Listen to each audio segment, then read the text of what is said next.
Hey, welcome back to Milton Daily Homes. Chuck here. We have a list of 15 properties today, and all week and all weekend long we're doing tours of homes. We run them multiple times throughout the day, and you can click that link over there to sign up for your tour.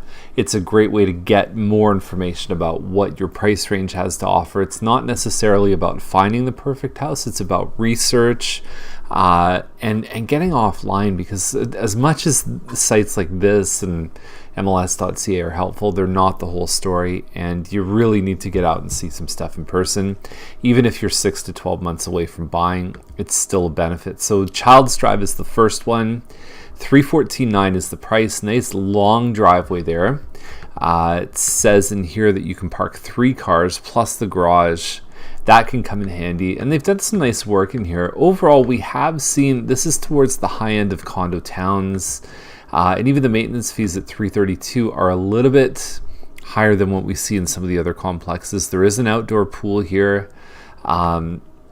Anyway, I think this one has the potential, being an end unit, to possibly get around this price range. Dawson Crescent's $409,000. We haven't seen anything in Dawson sell over $400,000. Most of them hover between about $340,000 and maybe $380,000. So if they get this sale, they're certainly going to be the record breakers. They are easily the nicest one I've ever seen in this area. Now you look at the cosmetic upgrades, and what I'd be concerned about is how old is the furnace, the roof, and the windows, because the home is getting close to that 15-16 year mark. And I would rather put in some hardwood floors myself to increase value versus putting a furnace in, because the return is a lot higher on some of the sexy things than the unsexy structural parts of the home. So just be wary of that. Just make sure that you're checking into those details. And even before you get a home inspection, the agent should give you a pretty good idea of the age of some of that stuff, just from experience and from seeing. I could look at a roof and tell you probably within a year or two how old it is. So I think that most people in our profession, if they've been around long enough, can probably do the same for you. So Dairy Road is $424,900, and I believe that this one faces Tremaine, so you do get some of the escarpment views, of which they showed none. It is nice inside. It's got a lot of living space. The only ones that we've seen crack the 4 mark are the ones that back onto the ravine, and I don't think it has that, so that could definitely be something that's going to cause them some issues. And the other thing is that at that price point, you don't have to buy a home that's 3-story with a very small yard. You could get a 2-story home with a real basement. These ones are built basically all above ground. So buyers have choices. They're comparison shoppers, as I'm sure you're well aware of. Mill Street, there's a couple of nice affordable homes in Old Milton that, again, are great alternatives to some of the stuff we see in the new areas. So there's this one on Mill. It's a little bit close to Bronte. So Bronte eventually is going to widen out. It's on the north side, which means that we might get into... I don't think anything major will happen on Victoria. I think Bronte is really the main thing that's going to sort of change the landscape around here. So it's a nice looking kitchen. The floors look like they've been done. It's a 2-bedroom. It looks like they've finished the basement. But this generation of home really expect the basement to leak a little bit. They just didn't build them to be kind of habitable pre-World War II. So anyway, $434,000, I like this one a lot, and we're going to show one at the end of the video on Fulton Street that I like equally as much, maybe even a touch more. So short read is $449,900. Hillsview End, it's 1510 square feet. There's some pot lights, some hardwood floors, and the kitchen looks like it's had an upgraded countertop. There's a backsplash.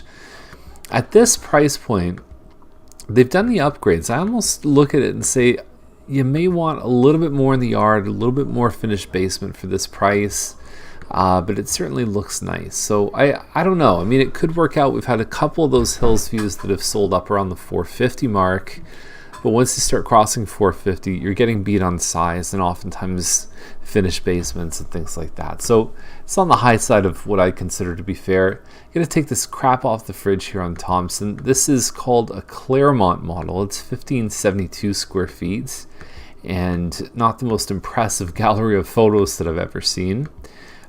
So what I would say to people is that when you're hiring someone to sell your home, you get what you pay for, if that. But one of the first questions that I would ask if I'm a potential seller is, how are you going to take photos of my house? Can you show me previous examples of the photos you've taken? Because your first showing is online. We've gone over this many times on Daily Homes, but if you can't get them online, they're not going to come see it in person. So they have to create a good first impression. I don't always fault people for having not available photos. I know sometimes buyers that we've spoken with give people a hard time. You put the listing up, the front desk might load the photos. Maybe when you get back to the office, you put them in. But some people have a delay. We try not to. We have everything teed up. We're all set. The fact that we have 2 full-time admins on our team allows us to kind of do that with very minimal delay. Typically with us, it's no more than about 10 minutes online without photos, and then they're all set. So Shepherd is $469. It's a Townland model. Again, pretty good driveway parking, although the picture makes it look huge. It's only 2-car parking. Townland, 1860 square feet, and it's on the south side of Shepherd. So I believe that it backs onto the homes on Clark. Upgraded countertops here. They could have taken the crap off the counter. I don't think it's that much effort to do that.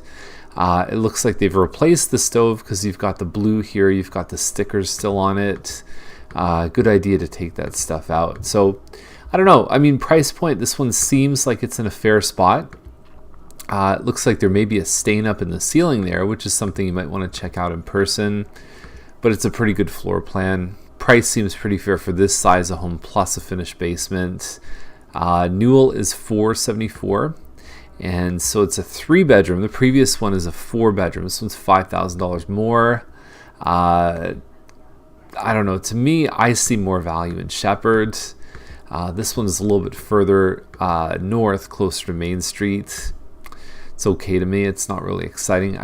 Again, it's all about how it shows in person. You could walk into Newell and have a much better impression in person than Shepherd, because there is the possibility on Shepherd that it doesn't show that well. I see a couple things in the pictures that really would make me want to see it to give a final verdict. So Birch is $549. Double car garage. It's a side split. I think there's one other one for sale like this, and what they didn't show is kind of like how, it's hard to explain here, but the kitchen kind of overlooks the rest of the family room space, and I really like the floor plan. There's some work to be done in here, but the pool here is probably one of the main draws, and the price point seems pretty good. There was one on Maple that sold recently, in kind of the $5 to $550 range. This is probably the closest competitor to something like this on Birch. Tupper is $579. It backs onto the parking lot at St. Anthony of Padua, and everything feels really narrow in this home. That's a very narrow room. What do you do with that? Even the kitchen seems a little bit small for the price point at $579.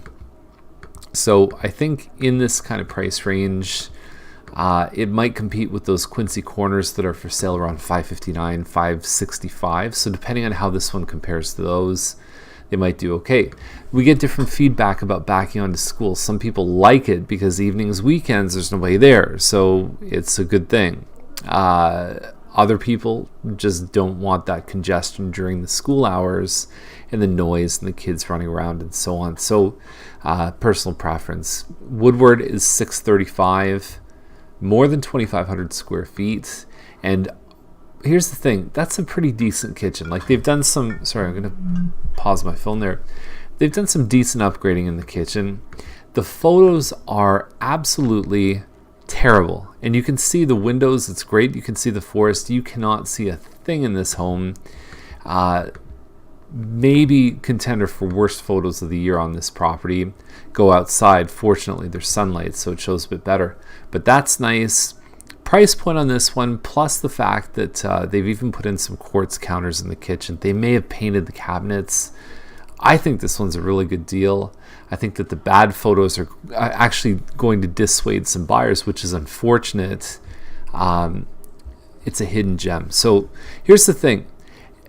Premium Ravine lot. I want to be clear. This is really starting to bother me. A Ravine looks like this. That's a ravine. It goes like this. It's a valley. So there's another example of a ravine. This backs onto woods, forest. That's probably a better word than ravine. It's not a ravine. There's no slope down. We're seeing it a lot. Like even just stuff that backs onto green space. People are calling it a ravine. It's not. Let me go back to the first shot here on Wettloffer. They listed this one a couple weeks ago at $929. I had a feeling it wasn't going to work great for them. It's a huge house. It's over 4,000 square feet, but do you need that space, right? Like, I don't know. Like, it's 5 bedrooms, but you could find a 5-bedroom home like the one on Weston right now for $100,000 cheaper, and it's 1,000 square feet less, but it kind of has all the same rooms as this one. Front den, plus you've got living dining. I'm not a big fan of this right here because it kind of ruins the flow between the kitchen and the family room. But that, again, is something that I notice. I'd rather have it all open. Maybe some people like a bit of separation there. And off we go. So that's pretty much the story on this one. No finished basement. It's on a 50 by about 90-foot property. It's obviously the biggest home they're going to fit on that kind of land. So I don't know. They're going to have a lot more luck at $899. We have seen this model actually sell in the 900s in the past. Let's go over to the 2 left over. This one's kind of puzzling to me. On Aird Court, it is a Heathwood home, and it says it's approximately 1,500. It's less than that. But it listed like a week ago at $450, and so now they're at $444.9. But changing the price after a week, to me, I don't know if that sends the right message. And here's the other thing: if you're only going to change it $5,000, would $5,000 have dissuaded somebody from purchasing the home? Generally, my answer is no. And so, I think that if you're going to make a price adjustment, you ride out your initial price. You make a smart decision on your first price. Ride it out, and then what I would say to people is we don't want to change anything in the first probably 2.5 weeks, because you have to give it a chance. And then if nothing happens, then you make a little bit more of a bold move that's significant enough that it's going to be in a new bracket, because I don't know if anybody else is really going to be aware of this one that wasn't before, and they're going to go, okay, great, now I'm just in a little bit better position. But I don't know if it's enough to push someone off the fence. I'm not a big fan of this main floor. Personally, I find it a little bit too narrow here. I find that they've got the right scale of furniture. Their couch isn't too big, but I would rather go, I think, like even a Croftside or a Hills View that we just showed for $450 at the same price. To me, is just more functional on the main floor. Same square footage, but the layout to me is a little bit better. Aird Court, Heathwood, there are some advantages here. We've got the 9-foot ceilings here, which is something we don't have with the Hills View, the Mattamy home. So 50 Fulton is another older property, nice size piece of land, 78 by 114, and it's right on Fulton here. This whole area is 60 Mile Creek. That's basically floodplain areas. So you definitely want to put a condition on insurance. A lot of times what will happen with a home that has potentially issues with arranging new insurance, you go back to the company who insured it today and basically say, hey, can I take over that policy? That's the easiest way to handle that. It looks like there's the garage. You've got a nice big lot here. Really nice outside. They've manicured the lawns. They've got the trees here. The house itself is just kind of a big box, more or less. They have finished some space in the basement, but the same as Mill Street is you're not going to find a perfectly sealed basement. You're not going to find something that is going to be completely waterproof. That's just not the way they built those basements.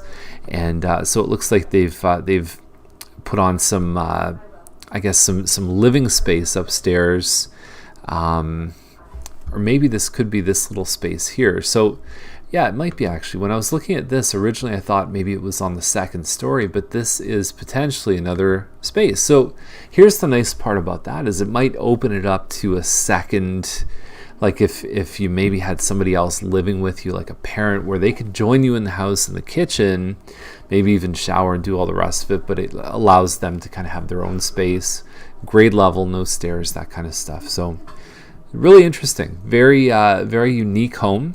And I think the price point's really good. I mean, there was a home on Fulton that basically didn't have any extra space, no garage, and it sold around this kind of price point too. Great walking distance to downtown. You could walk to the mall. Perfect place if you like to go for strolls right in downtown, go to the farmers market and so on. Very nice. That's the list. If you have any questions, give us a call, and we are running tours. Once again, it's over on that side. See you on Monday.